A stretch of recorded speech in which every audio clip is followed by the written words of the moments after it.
برادر ملت اسلامیہ، السلام علیکم ورحمۃ اللہ وبرکاتہ۔ الحمد للہ وکفا وسلام علی عبادہ الذین اصطفیٰ، اما بعد فاعوذ باللہ من الشیطان الرجیم، بسم اللہ الرحمن الرحیم۔ واذکر فی الکتاب ابراہیم، صدق اللہ العلی العظیم۔ وبلغنا على رسوله النبي الأمين الكريم ونحن على ذلك لمن الشاهدين والشاكرين والحمد لله رب العالمين۔ خطبہ مسنہ کے بعد قرآن پاک کی بہت ہی مشہور آیت کریمہ تلاوت کی، اس کے تعلق سے کچھ باتیں آپ کی سماعت کے حوالے کروں۔ اس سے پہلے ضروری سمجھتا ہوں بارگاہ رسالت میں بآواز بلند درود پاک کا نذرانہ پیش کرے۔ اللہم صلی و نبینا و مولانا محمد و بارک وسلم، صلاۃ و سلام علیک یا رسول اللہ صلی اللہ علیہ وسلم۔ قرآن پاک میں اللہ تبارک و تعالیٰ ارشاد فرماتا ہے، وَاذْكُرْ فِي الْكِتَابِ إِبْرَاهِيمَ۔ اس کا آسان ترجمہ یوں ہوتا ہے کہ تم یاد کرو ابراہیم کو کتاب میں، انہو کان صدیقا نبیا، کہ وہ سچے نبی تھے۔ دیکھیے، یاد کرنے کا خدا کہہ رہا ہے کہ تم یاد کرو ابراہیم کو، اور ایسی تو بے شمار آیت ہے نبیوں کے تعلق سے، جیسے وَاذْكُرْ فِي الْكِتَابِ ابراہیم کہا، ایسے وَاذْكُرْ فِي الْكِتَابِ اسماعیل بھی کہا، وَاذْكُرْ فِي الْكِتَابِ ادریس بھی کہا، وَاذْكُرْ فِي الْكِتَابِ موسیٰ بھی کہا۔ مطلب تم ادریس کو یاد کرو کتاب میں، تم موسیٰ کو یاد کرو کتاب میں، وَاذْكُرْ فِي الْكِتَابِ مریم بھی کہا ہے، مریم کو یاد کرو، یہ ایک پیغمبر کی ماں ہے۔ تو یاد کرنے کی جو بات ہے وہ ہمیں اللہ کی طرف سے حکم ملا ہے کہ تم یاد کرو۔ یہ بات الگ ہے کہ وہ پیغمبر تھے اور ہم جس کی یاد منانے کے لیے بیٹھے وہ پیغمبر کے نواسے ہیں۔ اب وہ نواسوں کے تذکرے کے ساتھ ساتھ ہم صحابہ کا تذکرہ، صحابہ کو یاد کرتے ہیں۔ تو یہ یاد منانا اللہ کے حکم کے ماتحت ہے۔ تو یاد مناتے مناتے شروعات تو ہم نے خدا کی وحدانیت سے کی، پھر رسالت پر آئے، سیدنا صدیق اکبر کے کلام نے سنا، سیدنا عمر فاروق اعظم رضی اللہ تعالیٰ عنہ کہ جن کے تذکرے کے تعلق سے آج کا میرا یہ وعدہ تھا۔ دیکھیے، ہوئے زمین پر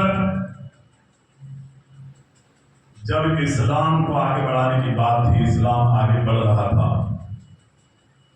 تو میرے نبی نے خدا کی بارگاہ میں ہمیشہ یہ دعا کی، اے خدا، یا تو ابو جہل کو یا عمر کو، اس لیے کہ یہ دونوں ایمان والے نہیں تھے اور اسلام کے دشمن تھے۔ وہ ہمیشہ ہمارے نبی حضرت عمر کے تعلق سے اور ابو جہل کے تعلق سے ہمیشہ دعا کرتے تھے اللہ تعالیٰ میں، اے اللہ، یہ دونوں میں سے کسی ایک کو تو ایمان کی دولت عطا فرما دے۔ دیکھیے، حدیث ایک دم کلیئر حدیث ہے، اے اللہ، یہ دونوں میں سے کسی ایک کو تو ایمان کی دولت عطا فرما دے، اور جو تجھے پسند ہو اسے تو ایمان کی دولت دے۔ باتیں جو تھی ابو جہل کی تھی اور عمر کے تعلق سے تھی، اور اس سے تو اسلام کو طاقت عطا فرما۔ یہ دعا ہمیشہ اللہ کے رسول کرتے تھے۔ تو دعا کیا تھی؟ یا تو ابو جہل یا عمر، اور پھر آپ دعا میں یہ بات رکھتے تھے، اے خدا، یہ دو میں سے جو تجھے پسند ہو اسے تو ایمان کی دولت عطا فرما۔ تو یہ دعا اللہ کے رسول کی قبول ہوئی، عمر فاروق اعظم نے اسلام کو قبول کیا۔ دعا کیا تھی؟ دو میں سے ایک کو تو ایمان کی دولت دے، اور اس کے اندر ایک بات کیا جوائنٹ کر دی تھی؟